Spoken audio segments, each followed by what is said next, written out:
नमस्कार दोस्तों, मैं मुरारी कुमार आप लोगों का अपने एम के एजुकेशन चैनल में हार्दिक स्वागत करता हूं। आज मैं आप लोगों को निष्ठा 3.0 BHFLN मॉड्यूल 6 के बुनियादी भाषा और साक्षरता के पार्ट 2 20 प्रश्न का सही एवं सटीक उत्तर आप लोगों को प्रस्तुत करूंगा। इसका पहले का वीडियो पार्ट 1 मैं पहले ही दे चुका हूं। ये देखने से पहले आप पार्ट 1 अवश्य देख लें।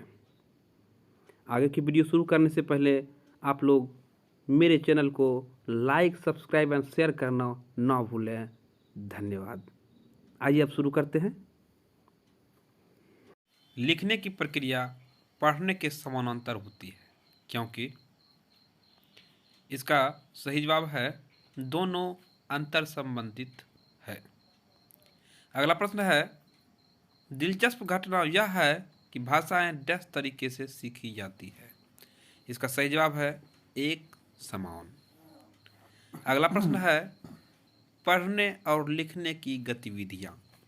इसका सही जवाब है परस्पर समानांतर होती है। अगला सवाल है, बच्चे की भाषा न केवल सीखने का माध्यम है बल्कि विचारों के अभिव्यक्ति डैश और नवाचार भी है। इसका सही जवाब है रचनात्मकता। अगला प्रश्न है, कक्षा में रखी पठन सामग्री। इसका सही जवाब है इतनी ऊंचाई पर जहां बच्चे उन्हें छूकर आसानी से पढ़ सके। अगला सवाल है, बाल पत्रिकाएं बच्चों के लिए संभावनाओं की एक अच्छी स्रोत है। इसका सही जवाब होगा उन्हें प्रिंट समृद्ध वातावरण प्रदान करने के लिए। अगला सवाल है, चित्र पठन में शामिल है। इसका सही जवाब है मौखिक कौशल और सोचने की क्षमता। अगला सवाल है, पढ़ने का अंतिम लक्ष्य है। इसका सही जवाब होगा पाठ को पढ़कर अर्थ ग्रहण करना। अगला सवाल है, साक्षरता के आरंभिक वर्षों में बच्चे होते हैं।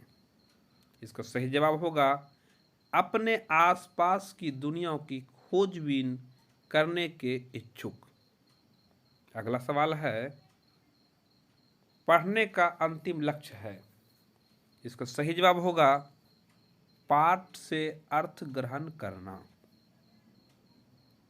अगले सवाल पर आते हैं, एक शिक्षक को अपने छात्रों को ध्वनि विज्ञान का परिचय देना चाहिए।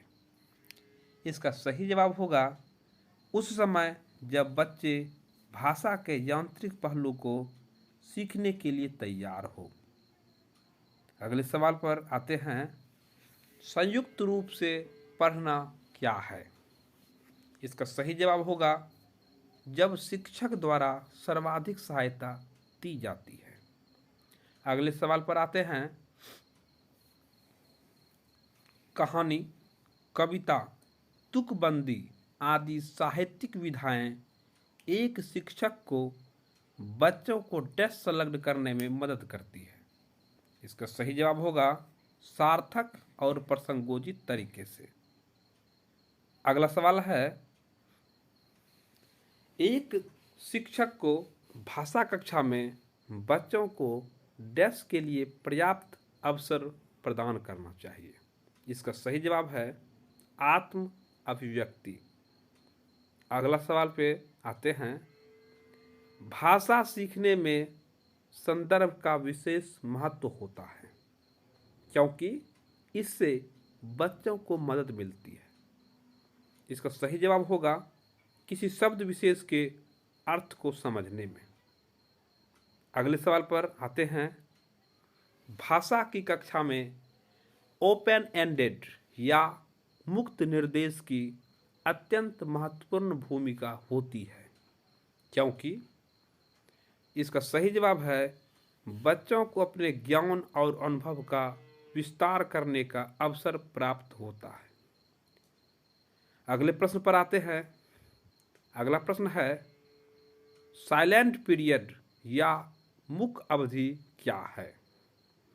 इसका सही जवाब होगा स्वयं से बातचीत करते हुए सीखने की अवधि। अगले प्रश्न पर आते हैं।